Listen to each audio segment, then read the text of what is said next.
My early life growing up in Compton, California, it was really idyllic.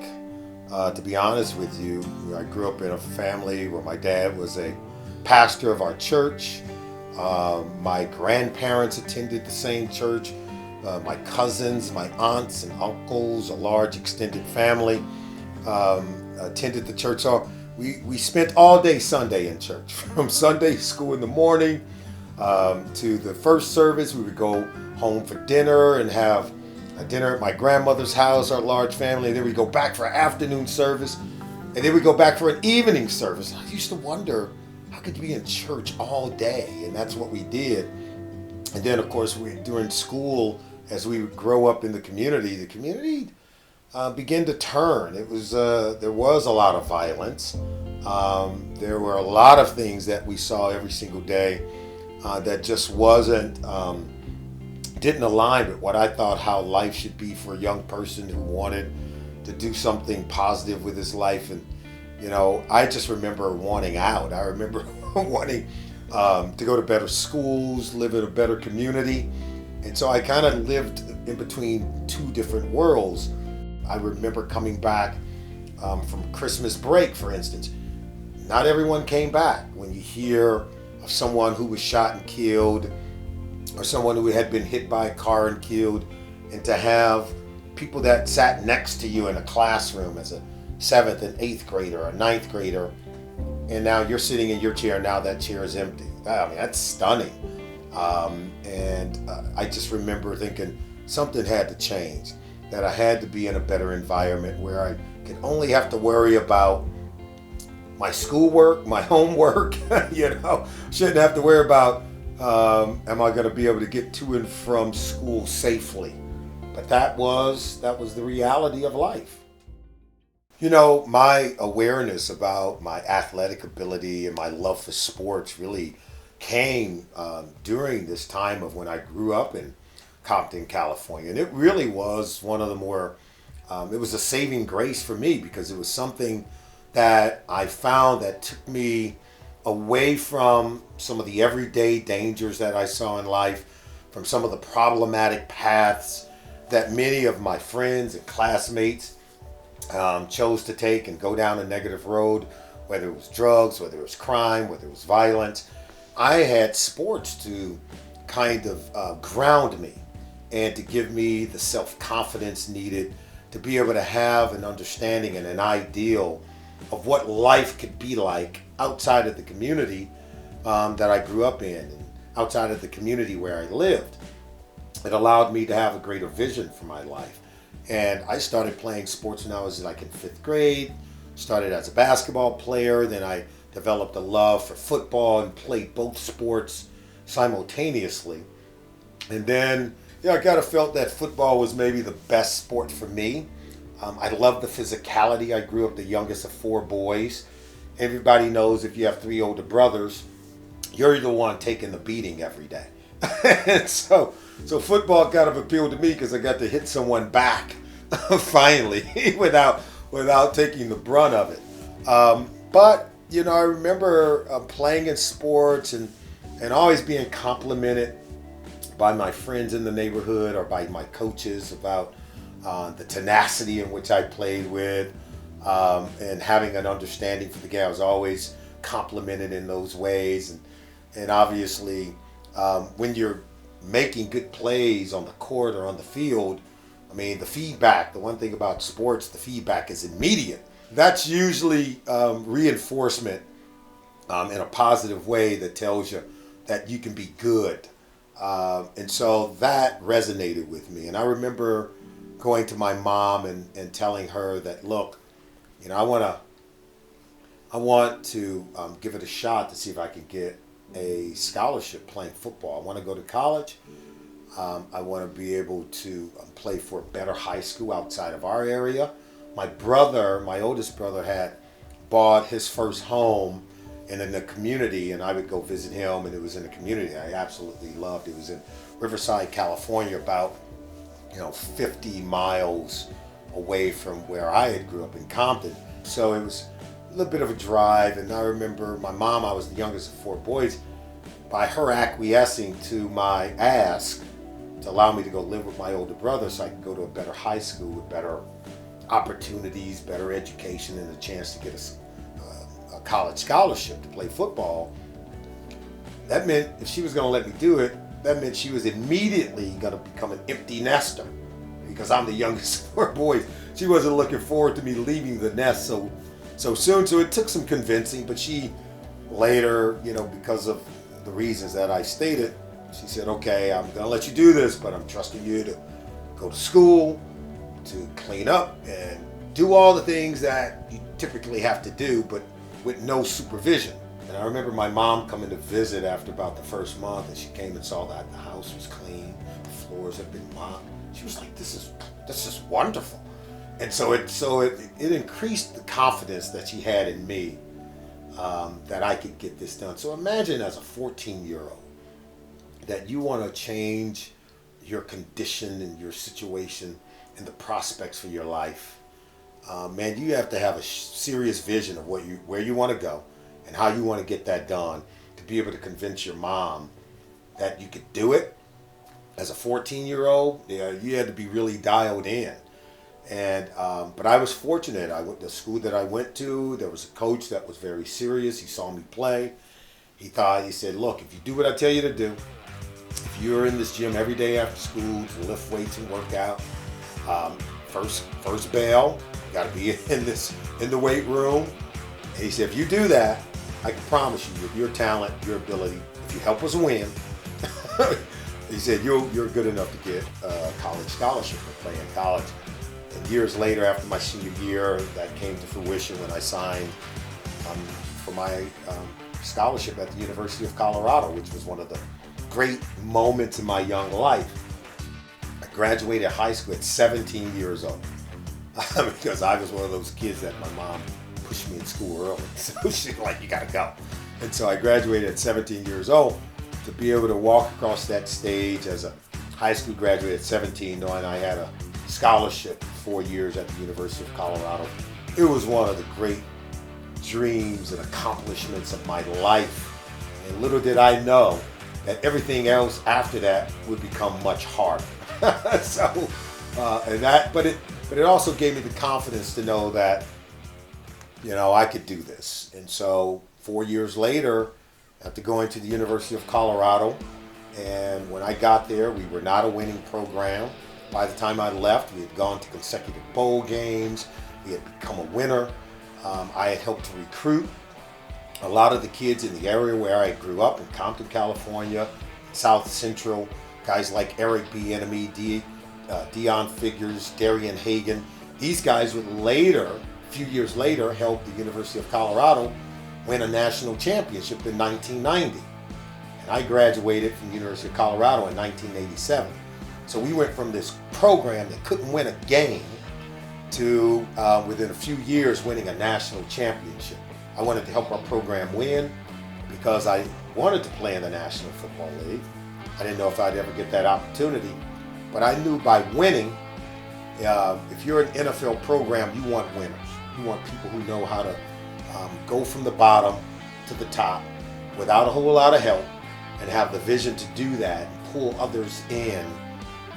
I wanted to be that. I wanted to be that conduit for change, and I felt like we were able to accomplish that. So I didn't care what round I was drafted in as long as I had an opportunity to play in the NFL. So when I got the phone call, I was sitting in my apartment in Boulder, Colorado.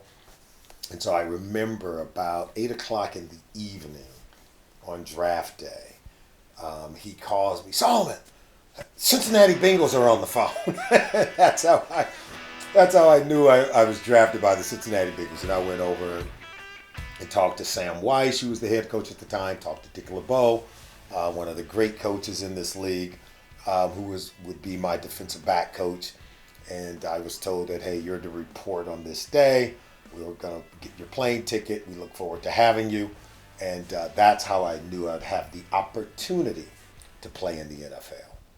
My NFL experience as a player, I thought, was a remarkable one. There is a saying amongst NFL players that the NFL is an acronym which means not for long. And that turns out to be true, whether it's a 13-year career, a 10-year career, or a 7-year career, as mine was. The time flies by because you're living this wonderful life of competitive drive, highs and lows. Everything that you could imagine is packed into an NFL life. Heartbreak, elation, great times, bad times, physical pain, mental pain, psychological pain, but also psychological euphoria. So from the time that I was drafted and went through even the pre-draft process at the NFL scouting combine, where it's like this meat market of it's like maybe the world's largest job interview, and it's every single day of a grueling practice. And you start out with 100 players on the team, and then every week they're cutting people. Every week they're cutting people. And back then it was 45 players on the team. You go from 100 to 45 people in the room, and the guys you become close with, some guys are going home. Some guys are getting hurt. If you get hurt, you're done. If you play poorly, you're done. And that is like a month-long process. And so as an 8th round draft pick, when I found out that as a rookie I made the team, you got to imagine, I called my mom and like, Mom, I made it, and that was a great day for her. It was a great day for me. It was a great day for our family. But it didn't mean that it was going to be permanent, because 2 weeks later, the NFL players decided to go on strike, and I was out of a job. So imagine, you spend your whole life working for this dream job. You work your tail off to get the job. And then 2 weeks later, you're told you no longer work here. You're locked out of the building because the veteran players decide we're going to go on strike. I'm just a rookie. I don't know what to do. But I wasn't to start until the summer, until after football season was over, because 5 weeks later they did call us back. I finished off my rookie season. And I would also start working at the Midland Guardian Insurance Company.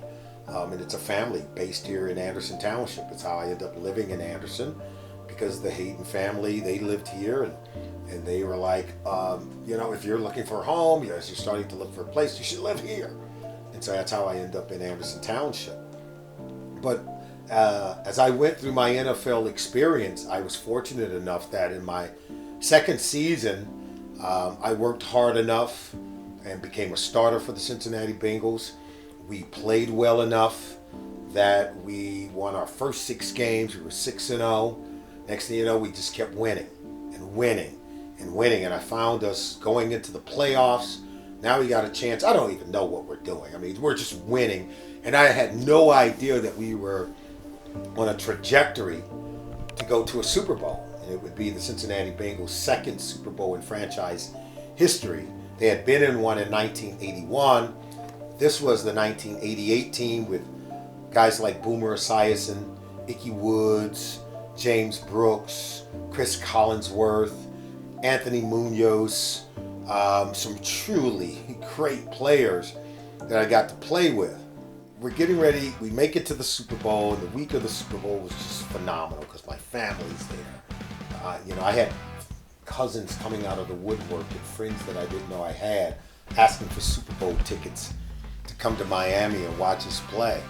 But I was going up against a team in the San Francisco 49ers where the leader of that team, one of the leaders, was a guy by the name of Ronnie Lott. And he was a guy that I had known since high school because he had went to high school in the Riverside, San Bernardino area.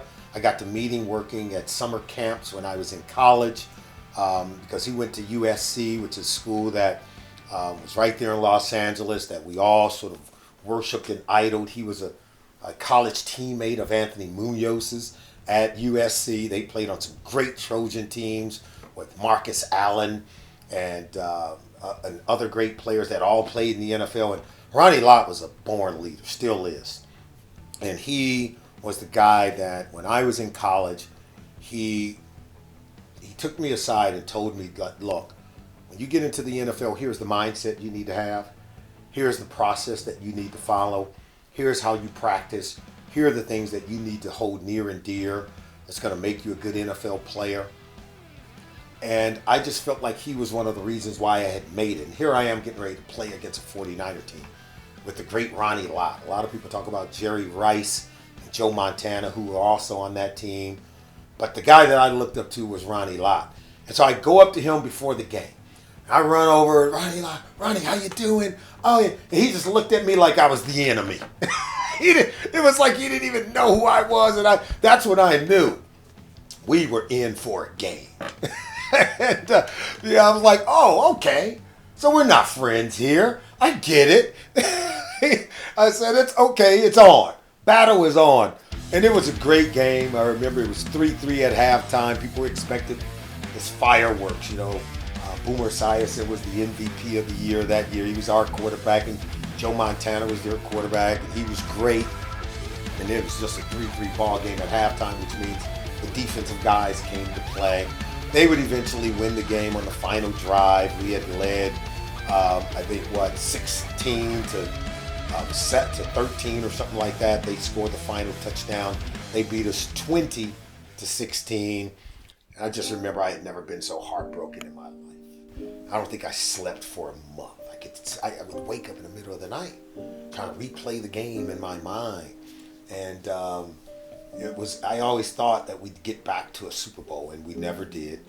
But, I would go on to play several more seasons in the NFL for the Minnesota Vikings and Pittsburgh Steelers. But I always remember my time as a Cincinnati Bengals, us going to the Super Bowl, coming 16 seconds away from winning a Super Bowl championship.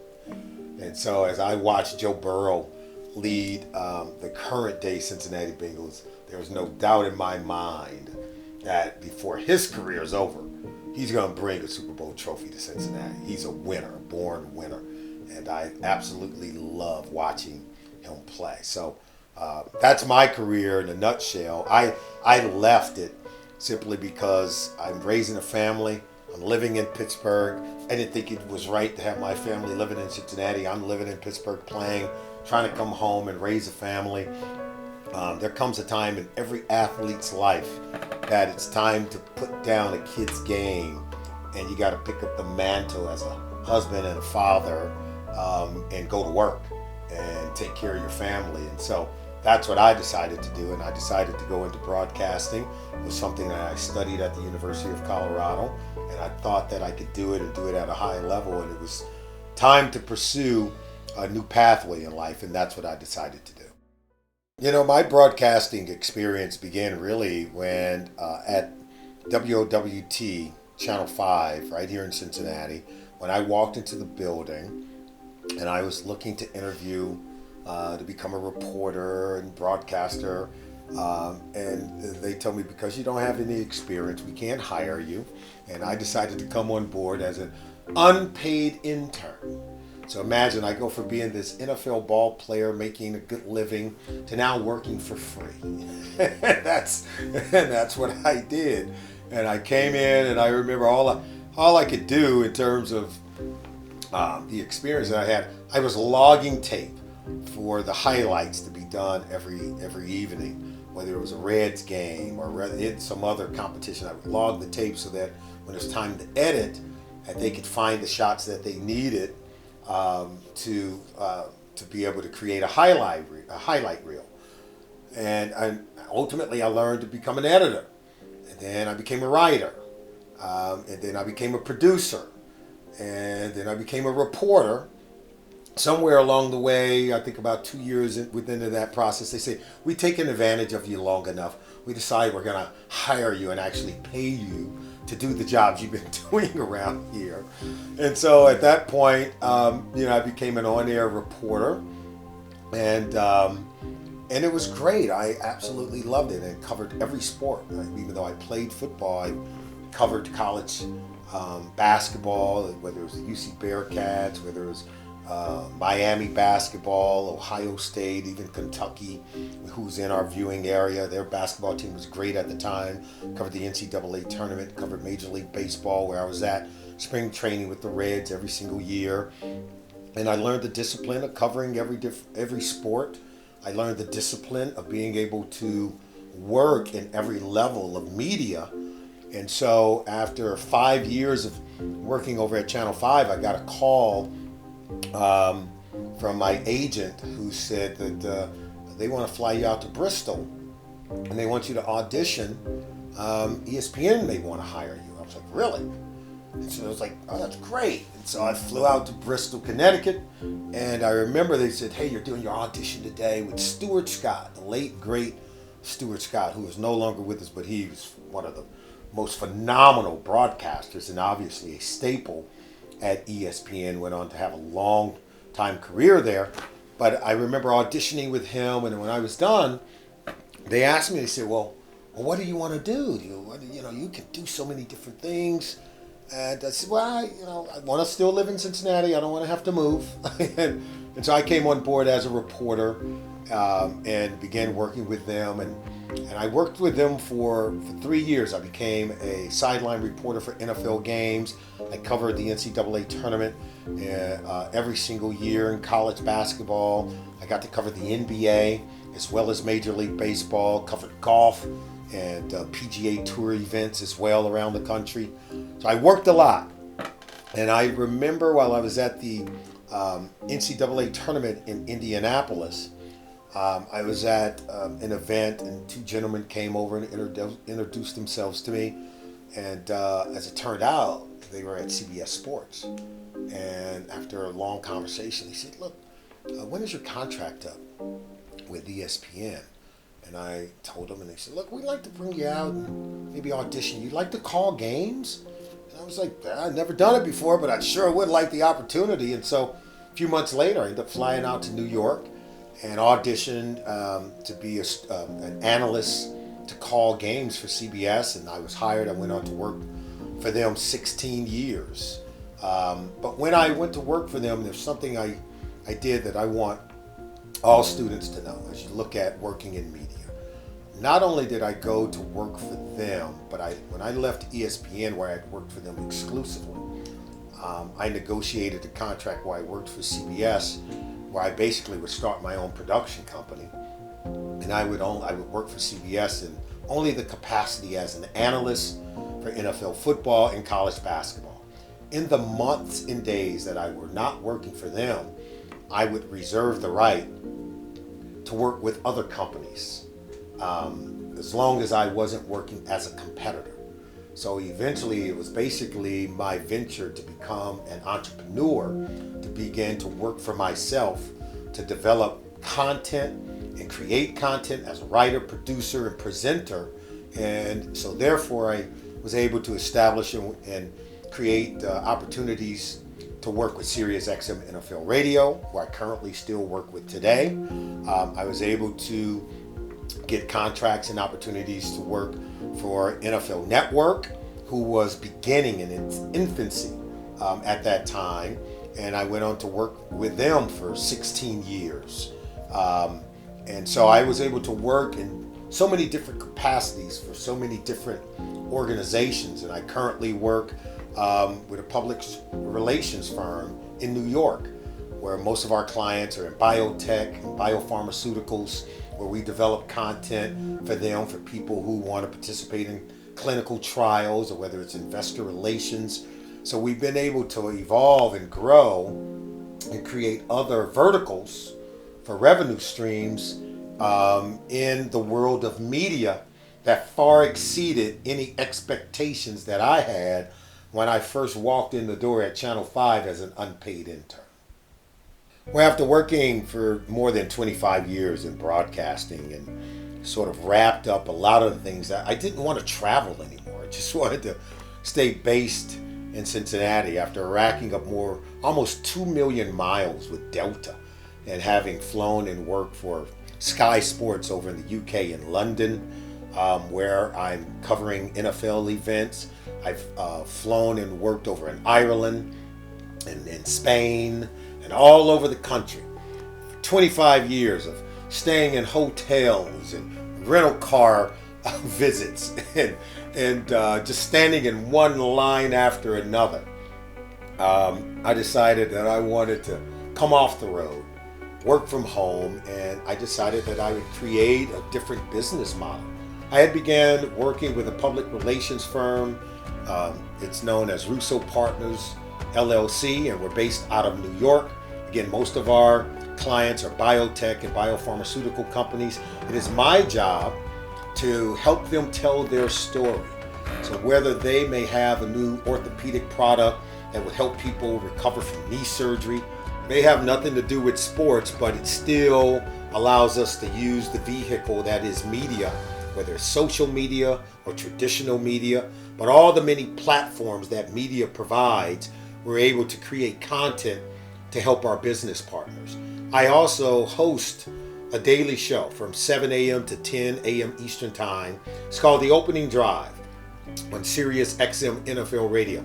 I never would have thought that as a kid, when I wanted to become a sports reporter, that I would end up broadcasting a show that's done over satellite radio, that I could do this show right here from my home office in Cincinnati, Ohio, and be heard all around the country. It's a national show.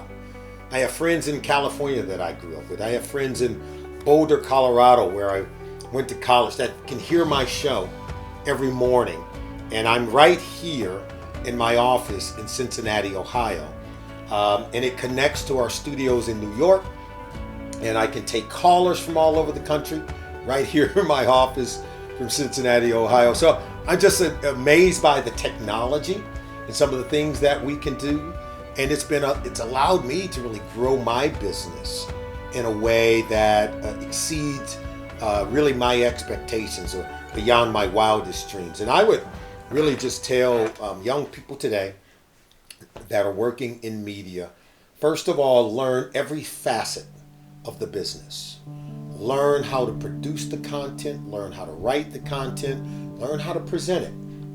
Whether you work behind the camera or in front of the camera, you're part of the storytelling process. Whether you're working in audio, whether you're working in the video department, whether you're in the social media department, every platform allows us to tell a story.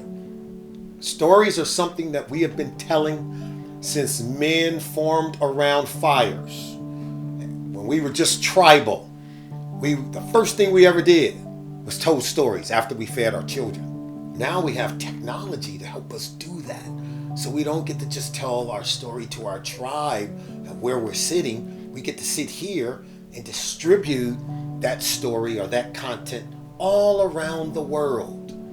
So it comes with a great responsibility, but it also comes with great possibilities.